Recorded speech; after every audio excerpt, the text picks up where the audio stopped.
Komen. Bab 357. Chen Ye melihat ke arah yang ditunjuk daun, dan ada pola di udara. Sangat redup sehingga tidak mungkin untuk mendeteksinya tanpa melihat dari dekat. Chen Ye tidak lagi ragu-ragu, tubuh hantu Changlong melonjak, dan dalam sekejap mata, dia datang ke tempat pola formasi. Begitu dia menunjukkannya, dia menemukan bahwa sepertinya ada dinding di depannya. Dinding transparan. Apakah kamu masih ingin menghentikan saya dengan metode ini? Saya pikir ada beberapa formasi yang kuat di istana Suemei. Chen Ye mendengus dingin, menjepit jari-jarinya, dan memaksakan setetes darah. Tembakan darah pada formasi dan benar-benar bubar, formasi tampaknya berada di bawah kendali dan berguling. Kemudian, pedang pembunuh naga muncul di tangan Chen Ye, dan dia menebas dengan satu pedang. Pedang Qi dengan niat membunuh sedingin es merobek dinding formasi secara langsung. Sebuah pembukaan muncul dalam sekejap. Tapi di dalamnya banyak sekali. Keberadaan seperti istana baru saja berdiri di sana. Sangat besar dan megah. Bahkan auranya jauh lebih melimpah daripada di luar. Siapa yang mengira bahwa tanah pertanian yang sepi di pinggiran barat ibu kota akan memiliki harta karun yang tersembunyi di dalamnya? Chen Ye merobek pembukaan formasi dengan satu tangan, dan ketika itu sudah cukup untuk satu orang masuk, dia langsung masuk ke formasi. Begitu dia tiba di formasi, dua suara melengking terdengar di telinganya. Siapa? Kenapa kamu keluar dari sini? Chen Ye berjalan menuju sumber suara, dan menemukan dua pria kekar dengan celana ketat hitam menatapnya. Bunga prem berwarna merah darah tercetak di pakaian di dada mereka. Kejahatan berlama-lama. Istana Plum Darah. Siapa kamu? Tunjukkan pesanan prem darah. Kalau tidak, mati. Keduanya jelas menemukan bahwa pakaian Chen Ye agak aneh, dan mereka berkata lagi, cukup waspada. Bahkan senjata di tangannya telah diambil. Dia bisa membunuh Chen Ye kapan saja. Chen Ye melihat sekeliling dan tidak menemukan orang lain, jadi dia menunjuk dirinya sendiri dan berkata, kamu bertanya padaku? Omong kosong, siapa lagi yang ada di sini selain kamu? Chen Ye mencibir, akulah yang datang untuk menghancurkan istana Plum Darahmu. Setelah kata-kata itu jatuh, Chen Ye bergerak. Tubuhnya langsung menembus tengah keduanya. Tampaknya tidak ada tindakan, tetapi saya tidak tahu bahwa Qi yang menyebalkan yang tak terhitung jumlahnya robek ke segala arah. Keduanya ingin melawan, tetapi menemukan bahwa tubuh mereka tidak bisa bergerak sama sekali. Tekanan yang dilepaskan oleh anak laki-laki yang tiba-tiba muncul itu seperti gunung raksasa yang menekan. Kekuatan apa ini? Sebelum mereka bisa bereaksi, tubuh mereka disemprotkan seperti mata air darah, dan luka terbuka. Mereka bahkan tidak memiliki kesempatan untuk menekan tombol merah di pinggang mereka, dan tubuh mereka langsung jatuh.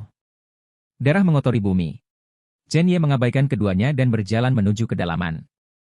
Bahkan mayatnya malas untuk ditangani. Kekuatan kedua orang ini terlalu lemah, dan mereka tidak layak untuk ditembak. Tatapannya diarahkan ke aula megah tidak jauh, mungkin pembangkit tenaga listrik aula Plum Darah semuanya ada di dalam. Jika pencuri ditangkap terlebih dahulu, raja akan ditangkap. Jika Anda bisa memenangkan istana Plum Darah, itu akan menjadi hal yang baik. Dia membutuhkan kekuatan di ibu kota. Jika Istana Plum Darah bersedia bergabung dengan Istana Kegelapan, biarkan Ye Lingtian mengambil alih kekuatan baru ini. Jika Istana Plum Darah tidak bekerja sama, maka biarkan darah menodai langit hari ini. Mata Chen Ye berkedip dengan sedikit kedinginan, seperti dewa dari neraka Jiuyo, berjalan cepat menuju aula. Pada saat yang sama, di atas aula utama, ada hampir 50 pembunuh teratas aula Plum Darah. Orang-orang ini termasuk orang tua, anak-anak, dan wanita seksi. Orang-orang ini pandai menyamar dan membunuh orang tanpa terlihat, kuncinya adalah memiliki kekuatan seni bela diri yang kuat. Mereka tidak hanya melakukan tugas di Cina, beberapa bahkan di luar negeri. Jika wilayah Istana Plum Darah hanya di Huaxia, ini tidak akan memuaskan ambisi kepala balai Istana Plum Darah. Dan di atas platform tinggi ada kursi batu yang diukir menjadi harimau yang turun dari gunung. Permukaan kursi batu bergelombang dengan energi spiritual, dan nilainya luar biasa. Dan pria parubaya yang duduk di kursi batu adalah kepala aula Istana Plum Darah, Zhantao. Zhantao memiliki roh jahat yang sangat kuat di sekujur tubuhnya, dan roh jahat itu membubung ke langit, seolah-olah dia akan membuka aula.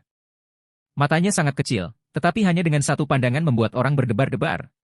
Tiba-tiba, Zhantao berdiri, matanya mengamati penonton, dan dia mengucapkan kata demi kata, kalian semua harus tahu mengapa saya meminta Anda untuk menghentikan misi Anda dan datang ke sini. Pengetahuan. Terdengar raungan dari bawah. Sangat rapi. Lu Hanshuang dan Ling Feng juga ada di antara mereka. Zhantao mengangguk, meletakkan tangannya di belakang punggungnya, dan berkata, sejak ayahku menyerahkan kuil Suemei kepadaku, kuil Suemei hampir tidak pernah menemukan benda yang sulit, dan bahkan lebih mustahil untuk gagal lagi dan lagi. Tapi sekarang, yang menghancurkan darah kita orang-orang dari aturan Meidian telah muncul. Bagaimana menurutmu? Potong kepalanya dan hisap darahnya. Raungan mengejutkan lainnya bergema di aula. Oke, bagus sekali. Besok malam, izinkan saya bertanya kepada Anda, dapatkah Anda membunuh putra ini dalam beberapa menit, dan kemudian datang menemui saya? Suara Zhantao terdengar, dingin dan megah. Setelah kata-kata itu jatuh, seorang pria bertopeng berdiri dan meraung, laporkan ke ketua aula, beri saya Jiang Yun 30 detik, saya akan membiarkan dia memisahkan kepala dan tubuhnya, dan membagi tubuhnya menjadi 5 kuda. Pada saat yang sama, pria berjanggut lain dengan pisau tajam juga berdiri dan berkata pada dirinya sendiri, Tuan Istana, 30 detik terlalu lama, beri saya 10 detik untuk tukang daging, saya akan mematahkan kepalanya secara pribadi, anak ini tidak memiliki kekuatan untuk melawan sama sekali. Saya bahkan tidak membutuhkan pisau. Dia tidak memenuhi syarat untuk membiarkan saya menggunakan pisau. Zhantao mengangguk, sangat puas dengan momentum para pembunuh Istana Plum Darah ini, tetapi masih berkata, tentu saja Anda adalah elit Istana Plum Darah saya, dan kekuatan Anda sangat kuat, tetapi orang-orang kami telah ditanam di tangan binatang kecil ini lebih dari sekali, untuk berada di sisi yang aman, saya akan memilih 30 orang dari Anda, dipimpin oleh Penatuahi, dan memasang jaring di Universitas Normal Beijing. Selama anak ini berani melangkah ke ibu kota normal universitas, dia pasti akan mati. Tuan Istana, perkasa. Satu demi satu, suara kemarahan berdesir. Ling Feng dan Lu Hanshuang menggelengkan kepala tanpa daya, berharap Chen Ye telah meninggalkan Universitas Normal Beijing. Jika tidak, bahkan jika Raja Surga datang, dia tidak akan bisa menyelamatkan orang ini. Pada saat ini, mutasi menonjol, dan bayangan hitam menuju Zhantao. Sangat cepat. Melihat bahwa dia akan menyentuh Zhantao di atas panggung, Zhantao mencibir dan meledakkan telapak tangannya. Angin telapak tangan yang tumpul meledak, membawa aura kematian yang menakutkan, menyapu ke arah bayangan. Tepuk. Yang mengejutkannya, apa yang terbang ke arahnya ternyata adalah kepala yang mengerikan. Poin kuncinya adalah pemilik kepala ini adalah orang kuat di Istana Plum Darah. Melihat adegan ini, wajah semua orang sangat berubah, dan pupil mereka menyusut secara ekstrim. Mereka sangat curiga, bagaimana bisa kepala tiba-tiba keluar. Tepat ketika semua orang bertanya-tanya, langkah kaki datang dari belakang. Mata yang tak terhitung jumlahnya melihat ke belakang.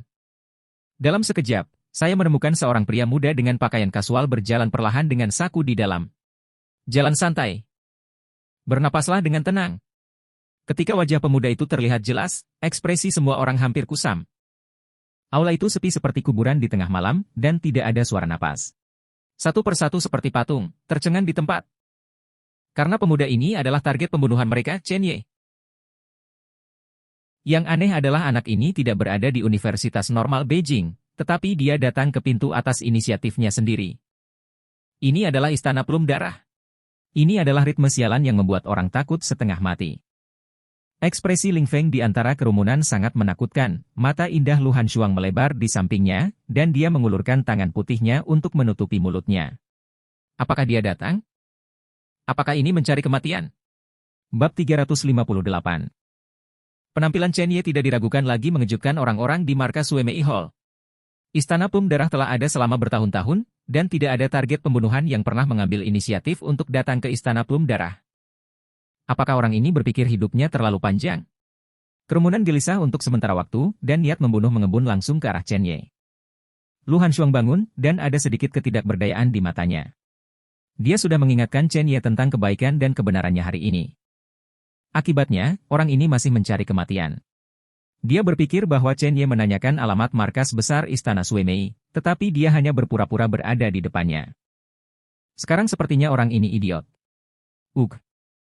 Lu Hanshuang menghela nafas dalam-dalam di dalam hatinya, dia bisa dianggap menyaksikan Chen Ye bangkit dari provinsi Jiangnan, dan sekarang dia akan jatuh di Istana Plum Darah, yang kurang lebih disesalkan.